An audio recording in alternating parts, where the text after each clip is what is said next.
Europe wants Ukraine for resistance, but not for the membership. The real deal behind the European Union, NATO, Trump, and endless war. Ladies and gentlemen, the masks are falling. The slogan remains the same: European solidarity, defending democracy, support for Ukraine. But behind closed doors, a completely different conversation is taking place. And the real message for Ukraine today is brutally simple.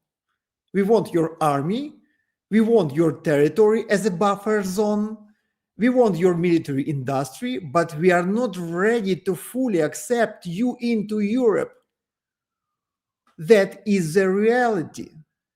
Not propaganda, not emotions, real politics. And tonight we'll talk about honesty. Why Trump is getting angry, why Europe is preparing for a long war, why Ukraine is becoming financially dependent on Brussels, and why the future European security system may emerge without NATO and possibly even without America. Trump realized he is being played. Trump is changing. At first, he believed he could quickly end this war. Now he increasingly understands something fundamental. Neither Europe nor parts of Ukrainian elite are truly interested in rapid peace. Why? Because war has already become a political and economic system. After his conversation with Putin last week, the signals became obvious. Trump openly attacks Germany. He humiliates Chancellor Merz publicly. He accuses Europe of incompetence on Ukraine while simultaneously dragging America into broader geopolitical conflicts. And most importantly, the United States military budget for 2027 no longer includes military aid for Ukraine. This is not symbolism. This is strategic forecasting. Washington is gradually preparing Europe to carry the burden itself. Europe does not want Ukraine inside the club. Now let's discuss the biggest geopolitical illusion of the war. For years, Ukrainians were told, fight and Europe will welcome you. But now the tone changes. The European Union openly rejects fast-track membership for Ukraine. Merz says 2027 is unrealistic, 2028 is unrealistic, and so on. Territorial concessions may eventually become necessary, Merz saying. And instead of membership, Ukraine is offered access to programs, symbolic integration, partial participation, defense coordination, but not real power, not full rights, not equal status. This is extremely important because Europe wants Ukrainian soldiers, Ukrainian defense production, Ukrainian strategic depth without fully absorbing the economic and political costs of Ukraine. This is classical geopolitical pragmatism.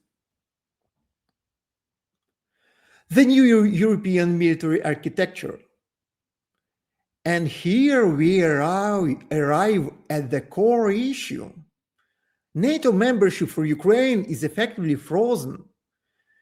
Everyone understands this. So Europe is searching for a workaround, a new structure, a new military architecture. That is why we suddenly hear about the European Defense Union. Look at the map.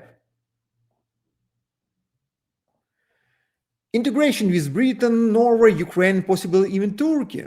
Joint procurement system, northern fleets, Arctic militarization.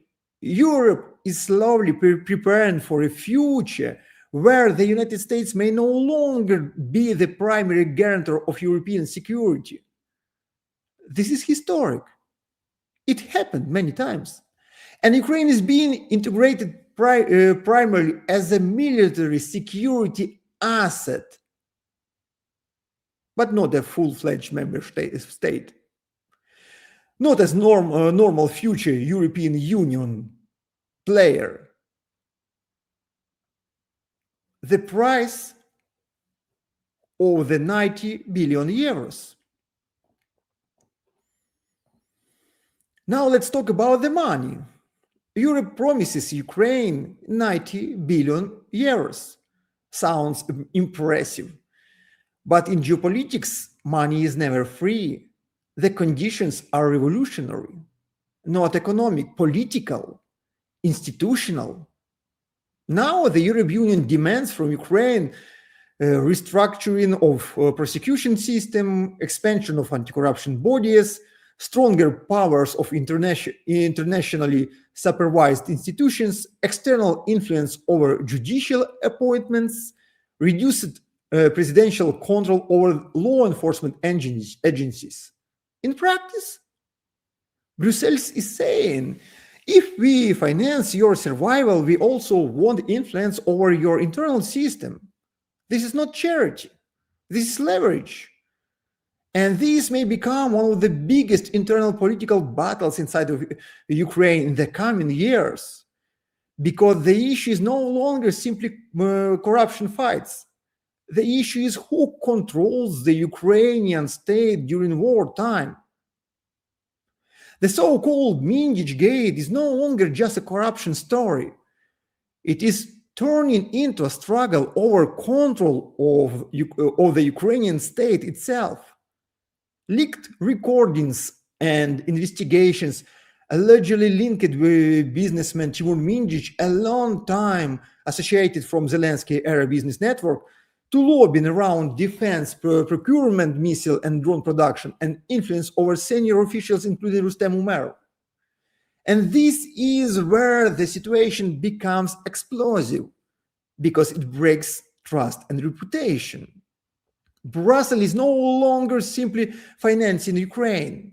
Brussels increasingly wants oversight over the Ukrainian political system, especially in the situation when the United States lost its leverage in Ukraine together with the aid and other types of support.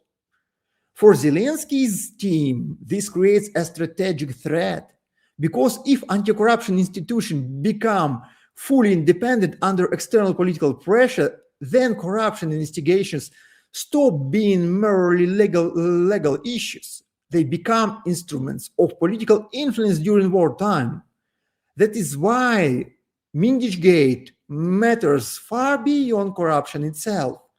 It may determine who controls wartime Ukraine, who negotiates with Europe, and what the post-war political system of Ukraine will actually look like. At the same time, the global system is more moving toward militarization.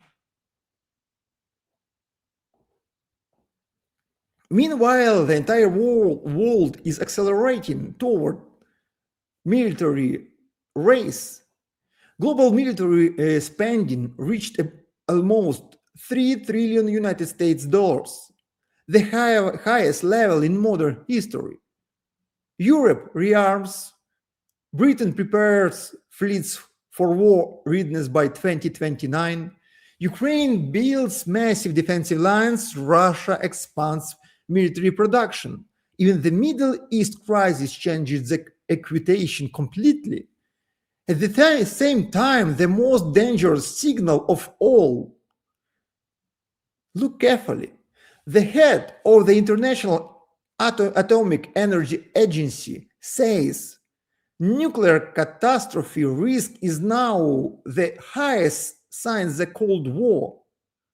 Not during Cuba, not during Afghanistan, now, because the old architecture is collapsing faster than the new one is being built in security terms. Ukraine's strategic problem. Ukraine's strategic problem is between the strategic dilemma. It must continue fighting, but manpower problems grow, mobilization fatigue grows, financial dependence grows, external control mechanism grow, and at the same time, Europe still does not provide a clear final political horizon. This creates a dangerous psychological situation. People are asked to sacrifice indefinitely without certainty about the final political destination. That is extremely difficult for any society. War is now an economic system. Let's stop romanticizing war. Modern war is logistic, production, finance, procurement, supply chains. Who produces more missiles? Who steals less? Who manages resources more efficiently?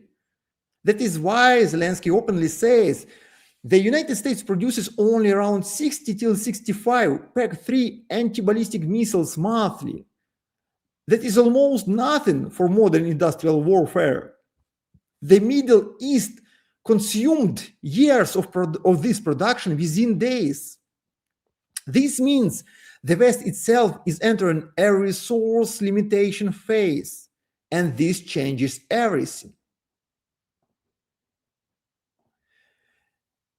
And what is the real question now?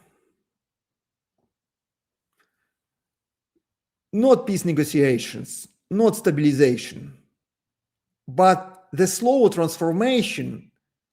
We are witnessing the slow transformation, a new military political order in Europe. An order where America reduces direct engagement, Europe militarizes, Ukraine becomes a frontline fortress, and Russia prepares for long confrontation. And the most important question now is not who wins tomorrow. Which system collapses first under the pressure of prolonged confrontation? Because every empire, every coalition, every wartime political model eventually says the same enemy: overextension. If you want honest analysis without propaganda, without comforting fairy tales, without political theater, then support this work. Subscribe, share this video, send it to people still capable of critical thinking, because the world is entering an era where realism becomes more important than ideology, and those who refuse to see reality usually becomes its victim.